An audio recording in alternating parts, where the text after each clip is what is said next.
so now what we're going to do is we're going to add the horizontal band that's going to go extend from one hand to the other. So what I'm going to do right now is I'm just taking that wider brush and I'm just going to paint some water just where our band is going to go. Now you have a couple options for putting this band on. You can use a ribbon cutter, or you can do what I'm going to do, which is I'm going to use my extruder because it has a nice shaped plate that is the perfect size. So here we go. Now horizontal bands are really difficult to place because they have a tendency to kind of go up and down. They don't turn out even, so you really have to be careful while you're placing it. And one of the best ways to do that is to kind of roll your band. Let me show you what I mean. Okay, so once it's extruded,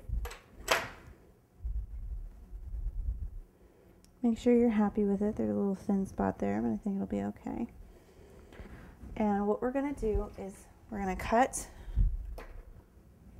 this original end nice and straight.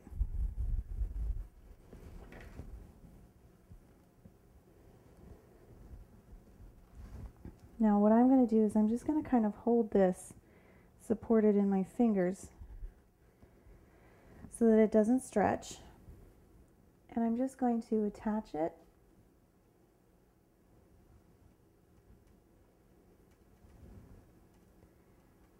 And gravity can really work against you here, so you just want to kind of stick it where it's nice and even and try to move as quickly as you can and as evenly as you can.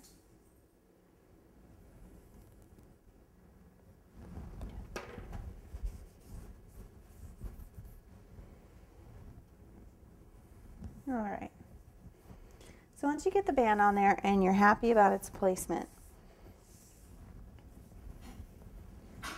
we're going to do one more thing, and what we're going to do is we're going to paint this beautiful clod of gold. So go ahead and grab your smaller brush, your gold powder, and you can see I've done this, used this one before, and that eyedropper. And what we're going to do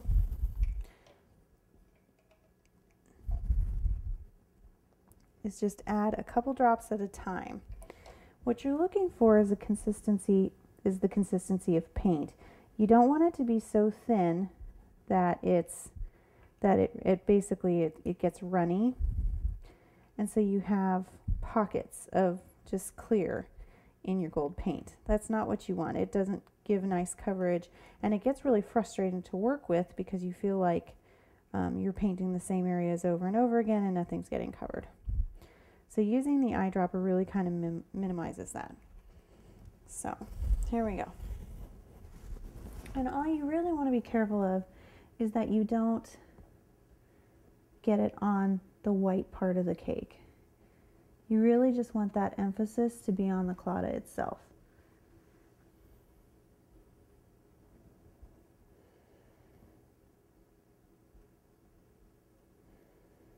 Now don't forget to get the back side of your crown as well.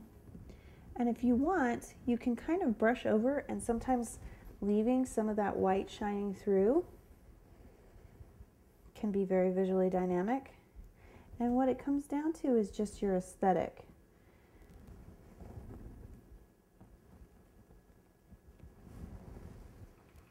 Okay, so now that our band and claddagh is done, what I'm going to do is, because we have this beautiful white on white going on, what I want to do is I just want to take a little bit of our gold, there's not a whole lot left, and I just kind of want to gild just a few places, just so it kind of picks up the light. Because we're going to go ahead and we're going to put our, one of our floral sprays in front of this. So we want to make sure that there's something back there that catches people's attention. And I'm just going to kind of hit it just very softly with this gold. Not too much, just in a few places to really kind of accent it. Now, what we're going to do is we're going to go ahead and put those beautiful floral sprays we worked so hard on.